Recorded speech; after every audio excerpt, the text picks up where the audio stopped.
हाँ जी, सभी साथियों को नमस्कार। Vets hub official YouTube channel पर आप सभी का स्वागत है।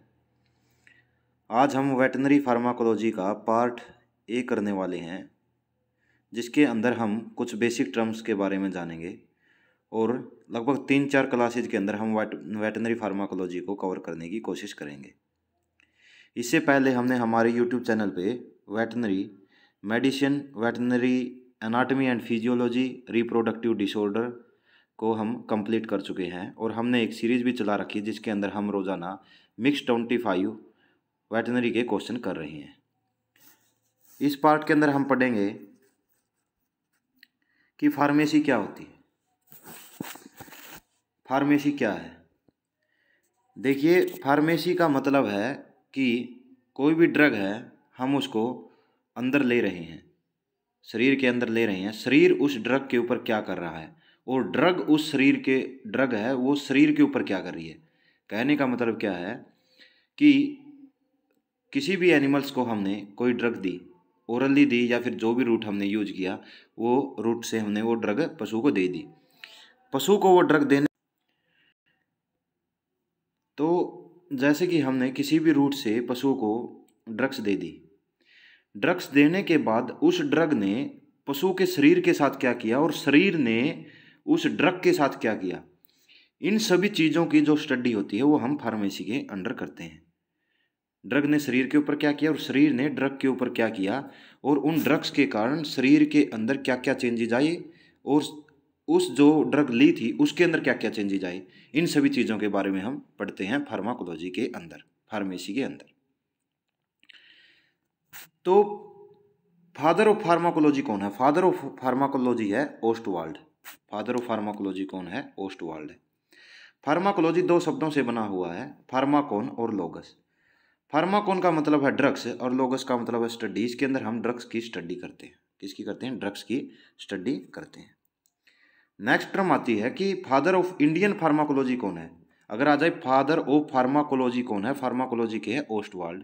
और इंडियन फार्माकोलॉजी का तो देखिए, हम जैसे ही किसी भी डॉक्टर से या फिर दवाइयाँ लेते हैं मेडिकल से, तो वो क्या बोलता है कि ये दवाइयाँ लीजिए और साथ में भगवान का नाम लीजिए, राम का नाम लीजिए और उसके बाद आप ठीक हो जाएंगे। दवाइयों के साथ साथ आपको ध्यान भी करने की ज़रूरत है, राम का नाम लीजिए। तो इससे आप याद रख सकते हैं कि रामनाथ चोपड़ा इंडिया के अंदर क्या कहते हैं कि राम का नाम लीजिए और साथ में दवाइयाँ लीजिए। तो रामनाथ चोपड़ा क्या हुआ? इंडियन फार्माकोलॉजी के। और अकेला फार्माकोलॉजी आए तो वो क्या हो गया? ओस्टवाल्ड। क्या हो गया? ओस्टवाल्ड। तो ड्रग क्या है? ड्रग क्या है कि जैसे हम रोज़ क्या खाना खाते हैं, खाना खाने के अलावा अगर हम कोई भी शरीर के अंदर ऐसी चीज़ ले रहे हैं जिससे कि शरीर के अंदर कुछ चेंजेज आए, शरीर के अंदर कुछ चेंजेज आए, शरीर के अंदर कोई बीमारी है, उसको रोकथाम के लिए हम जो भी हम फीड है उसके अलावा कुछ चीज़ ले रहे हैं, उस चीज़ से प्रिवेंशन के लिए, उस चीज़ के डायग्नोसिस के लिए, उस चीज़ के ट्रीटमेंट के लिए जो हम चीज़ें अंदर ले रहे हैं फूड के अलावा, उसको क्या बोला जाता है? ड्रग बोला जाता है। तो क्या कह सकते हैं कि ड्रग किसको बोला जाता है कि जब शरीर के अंदर हम खाने के अलावा, फीड के अलावा जो भी चीज़ें ले रहे हैं जिससे कि हम किसी बीमारी के डायग्नोस कर सकें, उस बीमारी से प्रिवेंशन कर सकें, उस बीमारी का ट्रीटमेंट कर सकें, उसको क्या बोला जाता है? ड्रग बोला जाता है। क्या बोला जाता है? ड्रग। और ड्रग एक शब्द से निकला है, ड्रोगी से, जिसका मतलब क्या होता है? जिसका मतलब होता है जड़ी बूटियाँ। क्या होता है? जड़ी बूटियाँ। ये लिख रखा है हमने कि फूड के अलावा जो भी ड्रग हम लेते हैं और वह किस लिए, ड्रग किस लिए यूज की जाती है? किसी भी बीमारी के डायग्नोसिस के लिए, ट्रीटमेंट के लिए और उसके प्रिवेंशन के लिए, उसको क्या बोला जाता है? ड्रग बोला जाता है। और ड्रग की स्टडी फार्माकोलॉजी के अंदर की जाती है। नेक्स्ट आता है हमारा, ये हमने पढ़ लिया फार्माकोलॉजी किसे कहते हैं कि ड्रग ने बॉडी के ऊपर क्या किया और बॉडी ने ड्रग के साथ क्या किया, उसको पढ़ते हैं हम फार्माकोलॉजी के अंदर। फादर ऑफ फार्माकोलॉजी है ओस्टवाल्ड और फादर ऑफ इंडियन फार्माकोलॉजी क्या है? रामनाथ चोपड़ा। राम के नाम के साथ आप दवाइयाँ लीजिए। नेक्स्ट हम पढ़ते हैं फार्माकोकाइनेटिक्स। फार्माकोकाइनेटिक्स का मतलब है कि आपने दवा की कितनी मात्रा ली, दवा की कितनी मात्रा ली और शरीर ने उस दवा के साथ क्या किया, शरीर ने उस दवा के साथ क्या किया। फार्माकोकाइनेटिक्स का मतलब है कि आपने कितनी दवा ली और दवा लेने के बाद कितनी ड्रग्स ली है आपने और शरीर ने उन ड्रग्स के साथ क्या किया। शरीर ड्रग्स के साथ क्या क्या कर सकता है? शरीर ड्रग्स के साथ कर सकता है ADME। ADME का मतलब क्या है? शरीर उस ड्रग्स का एब्जॉर्प्शन कर सकता है, शरीर उस ड्रग का डिस्ट्रीब्यूशन कर सकता है, शरीर उस ड्रग का मेटाबॉलिज्म कर सकता है और शरीर उस ड्रग्स को शरीर से बाहर निकाल सकता है, एक्सक्रेशन कर सकता है। ये चीज़ें कर सकता है।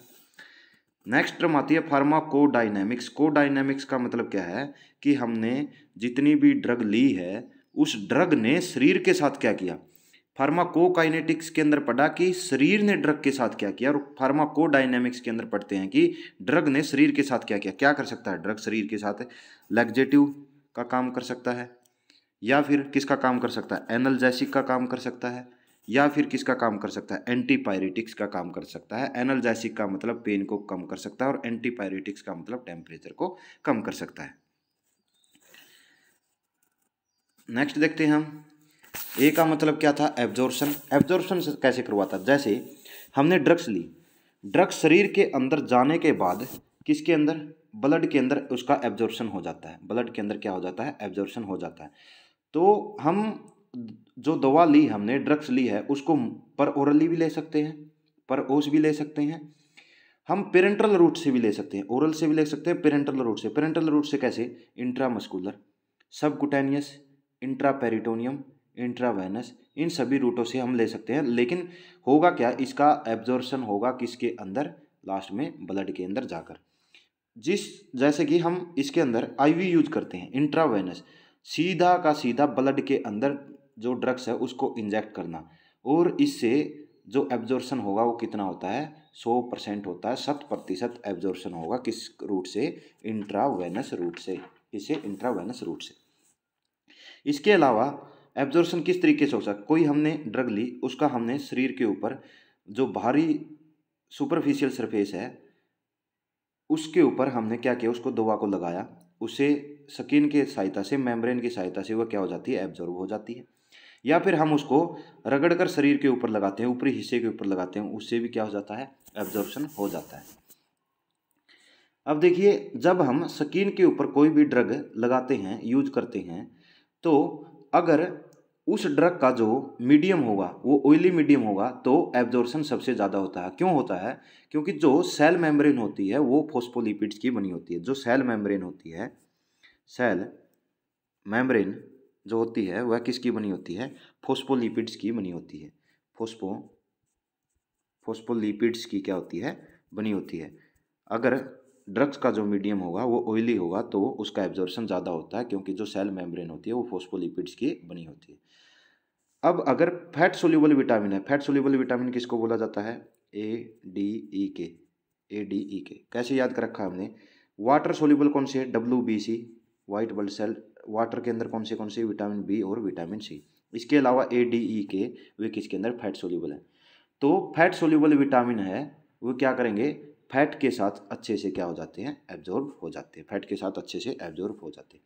फिर ड्रग का क्या होता है? फिर ड्रग का होता है डिस्ट्रीब्यूशन। ये चीज़ें हम पढ़ रहे हैं फार्माकोकाइनेटिक्स के अंदर कि हमने कितनी ड्रग्स ली और शरीर ने उन ड्रग्स के साथ क्या किया। सबसे पहले किया एब्जॉर्प्शन, फिर क्या करता है? एब्जॉर्प्शन होने के बाद ब्लड के अंदर वह क्या करता है? उस जो ड्रग्स का एब्जॉर्प्शन हुआ उसको डिस्ट्रीब्यूट कर देता है। अलग अलग शरीर के जो भी पार्ट्स होते हैं, अलग अलग ऑर्गन्स होते हैं, वहाँ पर क्या कर देता है? उसका डिस्ट्रीब्यूशन कर देता है। डिस्ट्रीब्यूशन कर देता है। डिस्ट्रीब्यूशन के अंदर भी देखिए, ब्लड की के अंदर जो प्रोटीन होता है वो कौन सा होता है? ब्लड के अंदर प्रोटीन होगा एल्बुमिन। कौन सा होता है? एल्बुमिन। और इस एल्बुमिन की जो नेचर होती है वो कैसी होती है? इसकी नेचर होगी एल्कलाइन। जो एल्बुमिन होता है उसकी जो नेचर होगी वो क्या होती है? एल्कलाइन। इसका मतलब क्या हुआ कि एल्कलाइन के साथ कौन सी ड्रग सबसे ज़्यादा जुड़ेगी? Acidic drugs. कैसी? Acidic drugs. मतलब कि ब्लड के अंदर जो प्रोटीन होती है वो होती है एल्बुमिन, और एल्बुमिन की नेचर कैसी होगी? एल्बुमिन की नेचर होती है एल्कलाइन। तो उसके साथ जो एसिडिक ड्रग्स होगी वो सबसे ज़्यादा क्या करती है? जुड़ती है, और उनका जो सिम्बायोटिक रिलेशन उसके अंदर देखने को मिलता है। नेक्स्ट हम देखते हैं कि मेटाबॉलिज्म कहाँ पर होगा? मेटाबॉलिज्म के अंदर जो मुख्य जो ऑर्गन होता है, मेन ऑर्गन होता है, वो क्या होता है? लीवर होता है। कौन सा होता है? लीवर होता है। इसीलिए लीवर को केमिकल फैक्ट्री भी बोला जाता है। अगर किसी पशु ने जहर निगल लिया हो तो सबसे पहले लीवर की जांच की जाती है। बायोकेमिकल्स या केमिकल फैक्ट्री भी बोला जाता है लीवर को। अब देखते हैं पेनक्रियाज। पेनक्रियाज को मिक्स्ड ग्लैंड भी बोला जाता है क्योंकि ये एंडोक्राइन और एक्सोक्राइन दोनों तरह से काम करती है। इसके अंदर जो लैंगरहंस सेल्स होती है वह क्या करती है, अल्फा सेल से इंसुलिन और बीटा सेल से इंसुलिन और अल्फा सेल से ग्लूकागॉन को क्या करती है, सेक्रेशन करती है। लंग्स, इंटेस्टाइन और इसके अलावा मेटाबॉलिज्म कहाँ पर होता है, इंटेस्टाइन के अंदर, प्लाज्मा के अंदर और किडनी के अंदर, किडनी के अंदर। नेक्स्ट हम देखते हैं लीवर, पेनक्रियाज, लंग्स। और लंग्स के बारे में हमने पढ़ा था कि जो लंग्स की जो यूनिट होती है वो एल्वियोलाई होती है, फंक्शनल एंड स्ट्रक्चरल यूनिट। और जो राइट लंग होता है वो बड़ा होता है लेफ्ट लंग से। और जो लेफ्ट लंग होता है उसके अंदर इंटरमीडिएट लोब एब्सेंट होता है, इंटरमीडिएट।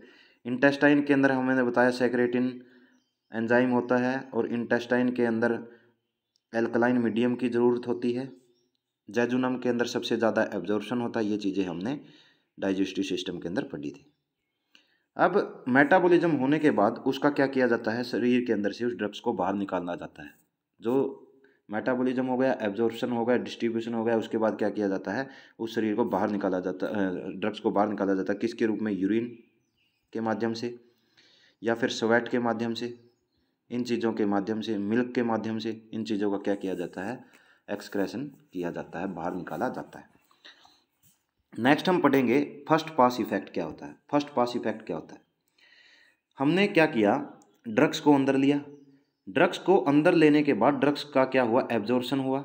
एब्जॉर्प्शन के बाद ड्रग्स का मेटाबॉलिज्म हुआ और मेटाबॉलिज्म के बाद डिस्ट्रीब्यूशन होने के बाद जो ड्रग्स की मात्रा के अंदर जितनी भी हमने ड्रग्स ली थी उसके अंदर जितनी भी कमी आ जाती है उसको क्या बोला जाता है, फर्स्ट पास इफेक्ट। मतलब कि जैसे ही फर्स्ट पास हुआ उसके बाद ड्रग्स के ऊपर क्या इफेक्ट हुआ, ड्रग्स हमने अंदर ली, एब्जॉर्प्शन हुआ, उसका डिस्ट्रीब्यूशन हुआ, मेटाबॉलिज्म हुआ और मेटाबॉलिज्म होने के बाद ड्रग्स की जो हमने टोटल जितना भी हमने ड्रग्स दी थी उसके अंदर कितनी कमी आई है उसको क्या बोला जाता है, फर्स्ट पास इफेक्ट बोला जाता है। और फर्स्ट पास इफेक्ट है मेनली कहाँ पर होता है, इंटेस्टाइन के अंदर होता है। मेनली कहाँ पर होता है, इंटेस्टाइन के अंदर होता है। बायो ट्रांसफॉर्मेशन, बायो ट्रांसफॉर्मेशन का मतलब क्या है, मेटाबॉलिज्म प्रोसेस के बाद जब ड्रग्स शरीर के ऊपर क्या कर देती है, काम कर देती है, और काम करने के बाद जो भी ड्रग्स बचती है वो उसका क्या होता है, शरीर से क्या कर दिया जाता है, बाहर निकाल दी जाती है। उसको क्या बोला जाता है, बायो ट्रांसफॉर्मेशन बोल दिया जाता है। ड्रग्स थी, ड्रग्स हमने ली, मेटाबॉलिज्म प्रोसेस हुई, मेटाबॉलिज्म प्रोसेस के बाद ड्रग्स ने क्या किया, शरीर के ऊपर जितना काम करना था कर लिया। उसके बाद हम ड्रग्स को जो भी ड्रग्स बाहर निकलती है उसको क्या बोला जाता है, बायो ट्रांसफॉर्मेशन प्रोसेस बोली जाती है, बायो ट्रांसफॉर्मेशन प्रोसेस। नेक्स्ट हम पढ़ते हैं पोसोलॉजी। पोसोलॉजी का मतलब क्या होता है, यहाँ पर हम डोज की स्टडी करते हैं, डोज रेट की स्टडी करते हैं, डोज रेट की।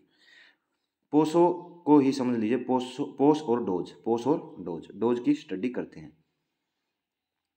POSO और P की जगह पर D लगा दिया, DOS। यहाँ पर किसके बारे में पढ़ते हैं हम, डोज रेट की स्टडी के बारे में पढ़ते हैं। और क्या पढ़ते हैं, जैसे कि किसी पशु को कोई बीमारी हुई, उस बीमारी के ट्रीटमेंट के लिए हमने जो भी पशु को क्या दी, ड्रग्स दी, उस ड्रग्स की डोज रेट का जो हम स्टडी करते हैं वो करते हैं पोसोलॉजी के अंदर। क्यों, कोई बीमारी छोटे काफ के अंदर हुई तो वहाँ पर डोज रेट कम होगी, बड़े जो पशु के अंदर अगर वह बीमारी होती है तो वहाँ पर डोज रेट अलग होती है। इसलिए इस स्टडी को क्या बोला जाता है, पोसोलॉजी बोला जाता है।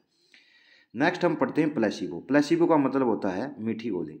मीठी गोली मतलब कि उस पशु का हमारे पास मतलब कि कोई भी इलाज नहीं है तो हम पशु मालिक है जो भी आता है पशु को लेकर, उसकी जो मानसिक संतुष्टि के लिए हम उसको जो भी ड्रग्स देते हैं उसको क्या बोला जाता है, प्लेसिबो बोला जाता है। पशु पालक की मानसिक संतुष्टि के लिए, अगर कोई पशु आया उसकी बीमारी का हमारे पास कोई इलाज ही नहीं था या फिर उस पशु को कोई बीमारी ही नहीं है तो हम उसके पशु मालिक के इलाज के लिए हम उसको पशु को दवाई देते हैं। इलाज होता है यहाँ पर पशु मालिक का, लेकिन ड्रग्स देते हैं हम किसको, एनिमल्स को। और जो हम ड्रग्स देते हैं वो क्या होती है, इनएक्टिव होती है, उसका कोई भी प्रभाव होने भी वाला नहीं, कोई भी नेगेटिव इफेक्ट पशु के ऊपर नहीं पड़ता। नेक्स्ट देखते हैं हम फार्माकोपिया। इसके अंदर क्या देखेंगे हम, इसके अंदर जो भी स्टैंडर्ड और ऑथोराइज्ड बुक्स होती हैं, स्टैंडर्ड और ऑथोराइज्ड बुक्स होती है, उससे हमें क्या मिलती है, ड्रग्स की जानकारियाँ मिलती हैं फार्माकोपिया के अंदर। 1956 के अंदर ये इसका जो फर्स्ट एडिशन आया था। इसके अलावा ब्रिटिश फार्माकोपिया भी है जिसका 1864 के अंदर पहला एडिशन आया था। नेक्स्ट हम देखते हैं स्टिमुलेशन, डिप्रेशन और इरिटेशन के बारे में। इसके अंदर देखिए, स्टिमुलेशन को पढ़ने से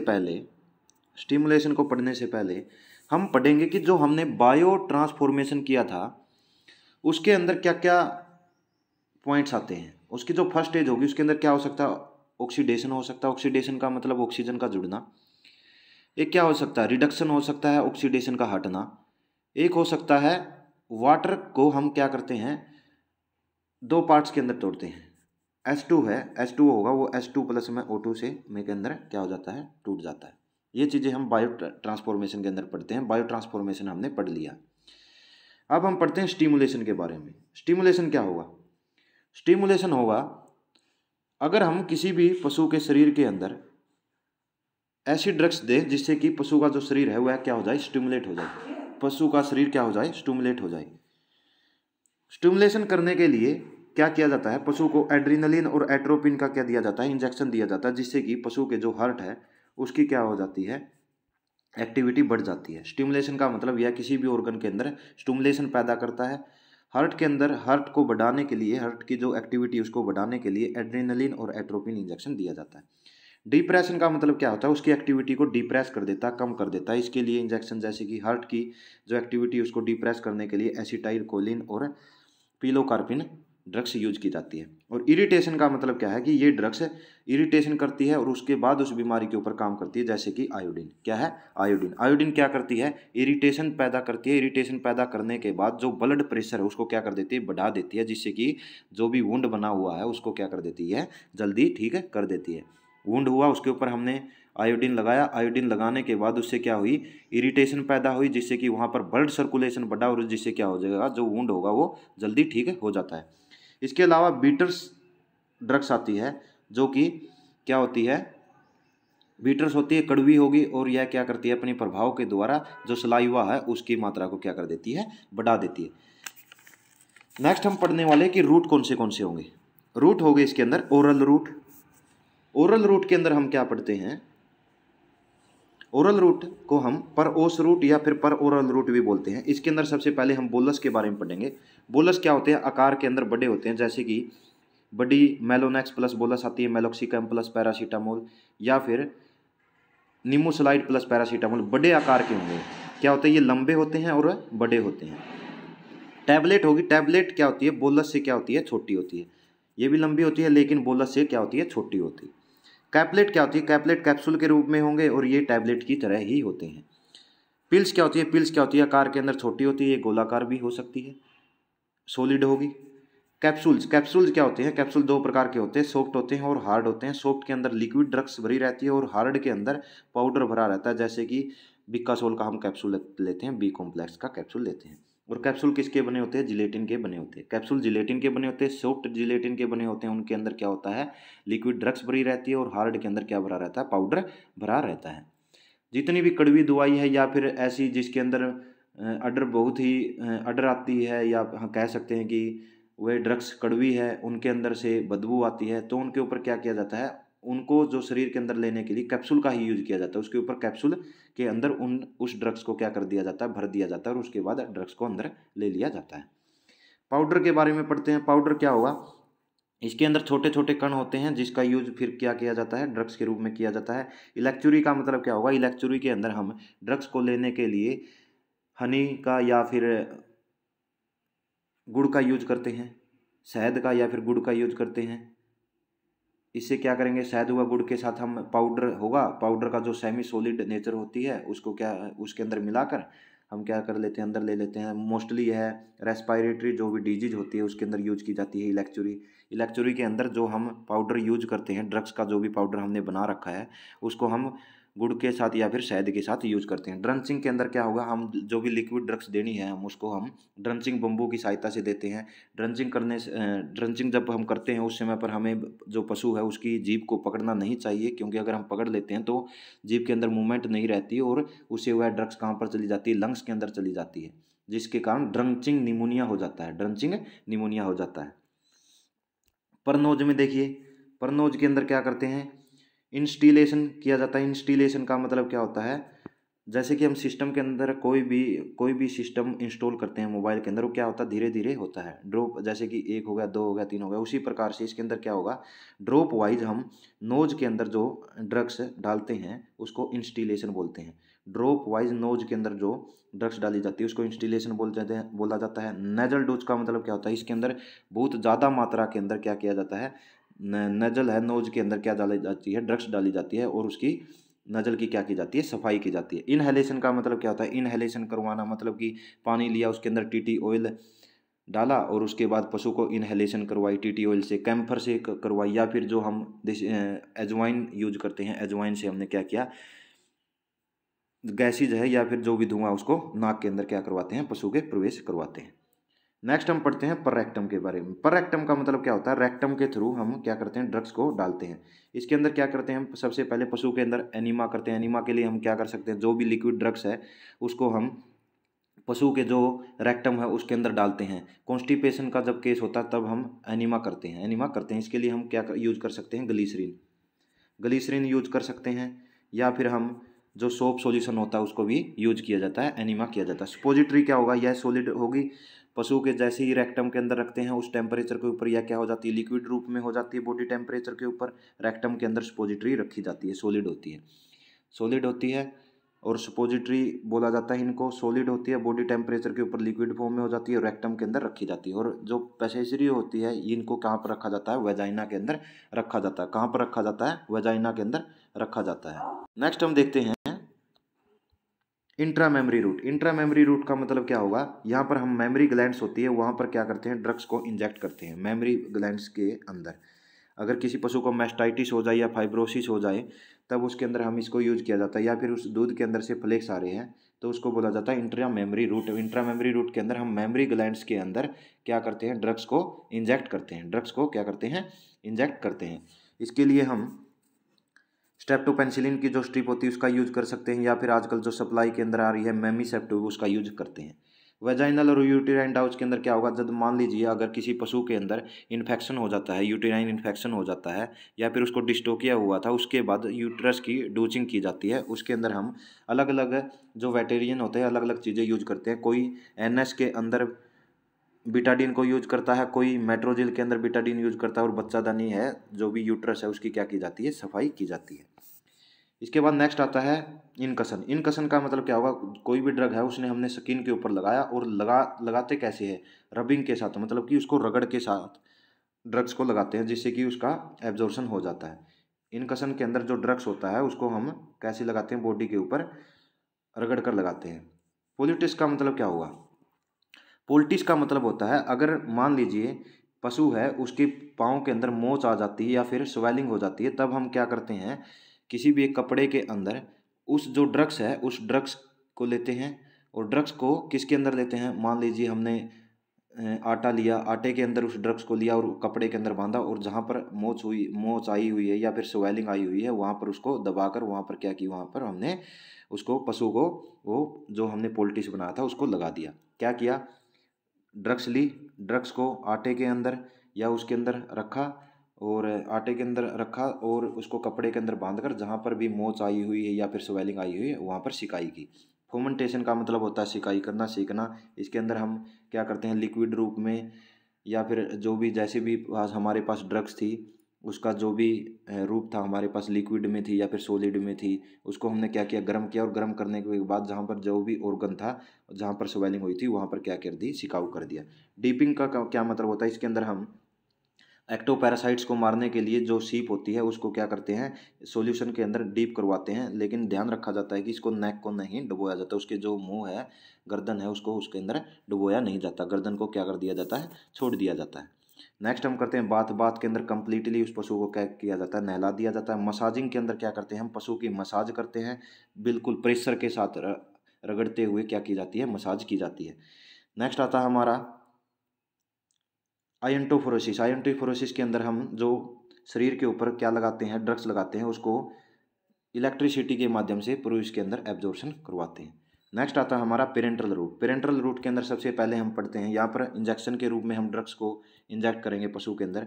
इसके अंदर पढ़ेंगे इंट्रावेनस रूट। इंट्रावेनस के अंदर क्या करेंगे, हम ड्रग्स को सीधा का सीधा ब्लड के अंदर देते हैं। कैटल, बफेलो, शीप, गोट और कैमल के अंदर जुगुलर वेन होगी। जुगुलर वेन के अंदर हम इंट्रावेनस जो भी दवाइयाँ होती हुए देते हैं। डॉग और कैट के अंदर सिफेलिक, सेफिनोइस और रिकरंट जो पिछले जो हिंड लिम्ब होगा वहाँ पर रिकरंट टार्सल वेन के अंदर देते हैं। और ये होगी जो आगे वाला पंग होता है फोर लिम्ब के अंदर, सिफेलिक, सेफिनोइस और रिकरंट टार्सल वेन। स्वाइन के अंदर हम यूज करते हैं इंट्रावेनस के लिए ईयर वेन, और पोल्ट्री के अंदर यूज करते हैं विंग वेन। इसका फ़ायदा क्या है, फ़ायदा यह है कि बहुत ज़्यादा जो दवाइयाँ होती हैं हम इसके अंदर दे सकते हैं। और क्या फ़ायदा है, जो भी जलन वाली जो दवाइयाँ होती हैं उनको हम दे सकते हैं। और जो ड्रग्स हम देते हैं इसके अंदर उसके ऊपर हमारा कंट्रोल होता है, हम उसको कम हुआ ज़्यादा कर सकते हैं। नुकसान क्या है, नुकसान ये है कि अगर बबल्स बन जाएं तो वेन के अंदर क्या हो जाती है, एयर बबल चले जाते हैं, जिसको क्या बोला जाता है, एयर एम्बोलिज्म बोला जाता है। एयर एम्बोलिज्म बोला जाता है। मान लीजिए जो ब्लड है, ब्लड के अंदर जा रही थी, जो भी ड्रग्स है वो ब्लड के अंदर जा रही थी, और वहाँ पर जो भी वेन थी उसके अंदर क्या बन जाए, एक स्टेबल ब्लड का क्लॉट बन जाए, स्टेबल ब्लड का क्लॉट बन जाए, उसको बोला जाता है थ्रोम्बस। और एम्बोलस किसको बोला जाता है, एम्बोलस बोला जाता है जब वह जो ब्लड का थक्का बना हुआ था, ब्लड का क्लॉट बना हुआ था, वह क्या करे, मूवमेंट करे, वो आगे भी जाए पीछे भी जाए, ऐसे मूवमेंट करे, उसको क्या बोला जाता है, एम्बोलस बोला जाता है। समझ गए। नुकसान क्या क्या, नुकसान ये है कि एयर का बबल अंदर चला जाता है वेन के अंदर, जिसको बोला जाता है एयर एम्बोलिज्म। Air embolism. अगर ब्लड हमने इंजेक्ट किया इंट्रावेनस रूट से, हम जुगुलर वेन के अंदर ड्रग्स दे रहे हैं, उससे अगर ब्लड का क्लॉट बन जाए अंदर, और वह ब्लड का क्लॉट एक ही जगह पर रहे, तो उसको बोलते हैं थ्रोम्बस। अगर वह ब्लड का क्लॉट मूवमेंट करे उसको बोला जाता है एम्बोलस। क्या बोला जाता है, एम्बोलस। नेक्स्ट हम देखते हैं इंट्रामस्कुलर रूट। इंट्रामस्कुलर रूट के अंदर हम जो पशु की ये गर्दन है, गर्दन के जो ट्रायंगुलर एरिया होता है उसके अंदर क्या किया जाता है, ऊपर की तरफ क्या होगी ये स्पाइनल, पीछे की तरफ होगी ये शोल्डर, और नीचे की तरफ जुगुलर वेन होती है, जुगुलर फैरो बनेगा। तो इसके बीच के अंदर जो ट्रायंगुलर एरिया होगा यहाँ पर हम इंट्रामस्कुलर क्या करते हैं, इंजेक्ट करते हैं। कौन सी मसल, ट्राइसेप्स मसल या फिर ग्लूटियल या ग्लूटियस मसल्स के अंदर। और छोटे काप होते हैं उनके अंदर जो बटक मसल होती है जो हिंड लिम्ब के पास, वहाँ पर क्या कर देते हैं, हम इंट्रामस्कुलर दवाइयाँ यूज कर सकते हैं। इसका फ़ायदा क्या हुआ, इंट्रावेनस का एक नुकसान ये भी होता है, अगर ज़्यादा मात्रा के अंदर हमने ज़्यादा स्पीड से हमने किसी भी ड्रग्स को इंट्रावेनस रूप में हम दे रहे हैं तो इससे उससे पशु को एनाफाइलेटिक शॉक भी हो सकता है। एक प्रकार की यह क्या होती है, एलर्जी होती है। या फिर ज़्यादा स्पीड से चढ़ा दी तो उसको पशु को हार्ट अटैक भी आ सकता है। क्या आ सकता है, हार्ट फेलर भी हो सकता है। तो इंट्रामस्कुलर के अंदर फ़ायदा क्या है, इंट्रामस्कुलर के अंदर फ़ायदा ये है कि इंजेक्शन लगाना आसान है, और जो शॉक है उसका खतरा क्या है, कम हो रहता है। नुकसान क्या, नुकसान ये है कि जहाँ पर हम लगाते हैं वहाँ पर नर्व डैमेज हो सकती है, और ज़्यादा जो ड्रग्स की जो डोज है हम इसके अंदर दे नहीं सकते। जो ट्राइसेप्स मसल्स होती है उसके अंदर जो इंट्रामस्कुलर लगाते हैं ट्राइसेप्स मसल्स के अंदर, तो जो नर्व डैमेज होने की संभावनाएं क्या हो जाती है, बहुत ही कम रहती है, बहुत ही कम रहती है। नेक्स्ट हम देखते हैं सबकुटेनियस। सबकुटेनियस को हाइपोडर्मिस भी बोला जाता है, क्योंकि ऊपर वाली लेयर एपिडर्मिस, उसके नीचे लेयर होती है उसको बोला जाता है डर्मिस, उसके अंदर सबकुटेनियस या फिर हाइपोडर्मिस, यहीं पर सबकुटेनियस लगाया जाता है, तो उसको बोला जाता है हाइपोडर्मिस। ड्रग्स की जो डोज रेट होगी कम डाली जाती है, लेकिन फ़ायदा ये है क्योंकि यह लंबे समय तक शरीर के अंदर रहती है, उसका एब्जॉर्प्शन धीरे धीरे होता रहता है, क्योंकि एंटीबॉडी बनने में क्या लगता है, समय लगता है, इसलिए ज़्यादातर इंजेक्शन सबकुटेनियस दिए जाते हैं, सबकुटेनियस दिए जाते हैं। और कई बार सबकुटेनियस इंजेक्शन देने से पशु के अंदर क्या हो जाती है, इरिटेशन भी हो जाती है, जैसे कि आइवरमेक्टिन लगाया जाता है तब भी इरिटेशन हो जाती है पशु को, वहाँ पर क्या हो जाती है, स्वेलिंग भी आ जाती है, उस पार्ट के ऊपर स्वेलिंग भी आ जाती है। जैसे कि ल्यूकोडर्मा के अंदर जब हम, ल्यूकोडर्मा का मतलब जब वाइट स्पॉट हो जाते हैं पशु के शरीर के ऊपर, तब हम क्यूरानाइन या फिर हम कह सकते हैं कि कॉपर सल्फेट का इंजेक्शन लगाते हैं ब्रिस्केट रीजन के अंदर, वहाँ पर इरिटेशन हो जाती है, बहुत ज़्यादा स्वेलिंग भी हो जाती है। नेक्स्ट आता है इंट्राडर्मल। इंट्राडर्मल कोई भी पशु का टेस्ट करना होता है तब पशु की जो स्किन होती है, चमड़ी के अंदर हम इंट्राडर्मल यूज किया जाता है। मोस्टली ये यूज किया जाता है टेस्ट करने के लिए, इंट्राडर्मल रूट का टेस्ट करने के लिए। जैसे ट्यूबरकुलिन टेस्ट हम किसके लिए करते हैं, टीबी के लिए। जोनिन टेस्ट करते हैं किसके लिए, जोनिन टेस्ट यूज करते हैं जोनिन डिजीज के लिए, जिसको पैराट्यूबरकुलोसिस भी बोला जाता है। Intraperitoneal route. इंट्रापेरिटोनियल रूट हमेशा राइट साइड के अंदर यूज किया जाता है। इसके अंदर इंट्रा पेरिटोनियम मतलब कि हम सीधे ही पेरिटोनियम के अंदर ड्रग्स को इंजेक्ट कर देते हैं, जैसे कि इमरजेंसी के अंदर जब हम एड्रीनलिन का इंजेक्शन यूज करते हैं तो वो सीधा पेरिटोनियम के अंदर दिया जाता है। यह बिल्कुल बहुत ही ज़्यादा एकदम से असर करता है।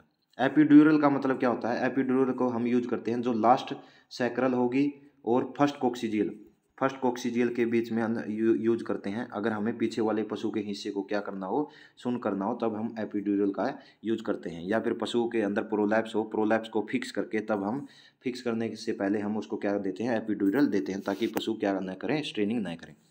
नेक्स्ट आता है इंट्रा आर्टिकुलर। इंट्रा आर्टिकुलर का मतलब क्या होगा? दो हड्डियां हैं उनके बीच के अंदर जब हम इंजेक्शन को देते हैं तो इंट्रा आर्टिकुलर दिया जाता है। जैसे कि हाइग्रोमा की कंडीशन है। हाइग्रोमा का मतलब क्या होगा? हाइग्रोमा का मतलब होता है यह ब्रूसेला की क्या है, सिक्विली है। इसके अंदर जो ज्वाइंट हो गए वहाँ पर क्या हो जाता है, फ्लूइड भर जाता है हाइग्रोमा के अंदर। इंट्रा आर्टिकुलर जिसके अंदर ड्रग ऑफ चॉइस जो यूज की जाती है वो की जाती है कैलिंडामाइसिन। क्या की जाती है? कैलिंडामाइसिन। नेक्स्ट आता है हमारा इंट्रारूमिनल। इंट्रारूमिनल मतलब क्या होगा? जो पैरालंबर फोसा होता है लेफ्ट साइड के अंदर, वहाँ पर हम इस ड्रग्स का यूज करते हैं। जैसे कि ब्लोट के अंदर यूज करेंगे, ब्लोट के अंदर जो ड्रग्स यूज की जाती है वो सीधा इंट्रारूमिनली दी जाती है, इंट्रारूमिनली दी जाती है। अब हम देखते हैं कि सबसे ज़्यादा एब्जॉर्प्शन किस रूट में होता है। सबसे ज़्यादा एब्जॉर्प्शन होगा आईवी रूट में। आईवी रूट में सबसे ज़्यादा होगा, क्योंकि सीधा ब्लड के अंदर दे रहे हैं तो सीधा एब्जॉर्प्शन हो रहा है, तो सबसे ज़्यादा आईवी रूट में। इसके बाद होता है इनहेलेशन के रूप में। इनहेलेशन के रूप में जिसमें हमने क्या किया, टीटी ऑयल को इनहेल करवाया था। टीटी ऑयल को या इंस्टिलेशन बोला जाता है। इनहेलेशन के रूप में टीटी ऑयल, यूकलिप्टस ऑयल या फिर कैम्फर या फिर हमें अजवाइन का धुआं दिया जाए, इनहेलेशन। इसके बाद आता है इंट्रामस्कुलर। इंट्रामस्कुलर के बाद इंट्रापेरिटोनियम, इसके बाद सबकुटेनियस, सबकुटेनियस के बाद इंट्राडर्मल, और लास्ट के अंदर आता है सबसे जो कम एब्जॉर्प्शन होगा वो होगा ओरल रूट के अंदर। किसके अंदर? ओरल रूट के अंदर। ये देख लीजिए, पहली लेयर होगी एपिडर्मिस, दूसरी डर्मिस, फिर सबकुटेनियस जिसको हाइपोडर्मिस भी बोला जाता है, फिर मसल। इंट्रामस्कुलर 90 डिग्री एंगल के ऊपर, ये फिर सबकुटेनियस रूट है। ये फिर क्या बोला जाता है, इंट्राडर्मल। ये ऊपर वाला ये क्या हो गया, इंट्राडर्मल रूट हो गया, इंट्राडर्मल रूट हो गया। आज का सेशन यहीं पर समाप्त होता है। आशा करता हूँ कि सभी को ये पसंद भी आया होगा। ये देखिए इंट्रा पेरिटोनियम ये यहाँ पर यूज कर रखा है, जो कि हमेशा राइट साइड के अंदर होगा पशु के। इंट्रामस्कुलर ये पीछे जो हमने काफ के अंदर बताया था, बटक मसल्स। इंट्रामस्कुलर यहाँ पर जो ट्रायंगुलर रीजन बनता है ट्राइसेप्स मसल या फिर ग्लूटियल मसल्स के अंदर यूज किया जाता है, और सबसे कम नर्व डैमेज होगा अगर आप ग्लूटियल मसल के ट्राइसेप्स मसल के अंदर इंट्रामस्कुलर इंजेक्शन को यूज करेंगे।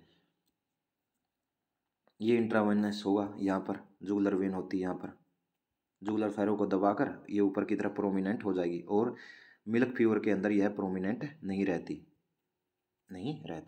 और अगर पशु ने किसी भी नुकीली चीज़ को निकल लिया तब इंट्रावेनस जो ये नस होगी ये क्या हो जाती है, बहुत ज़्यादा प्रोमिनेंट हो जाती है। धन्यवाद।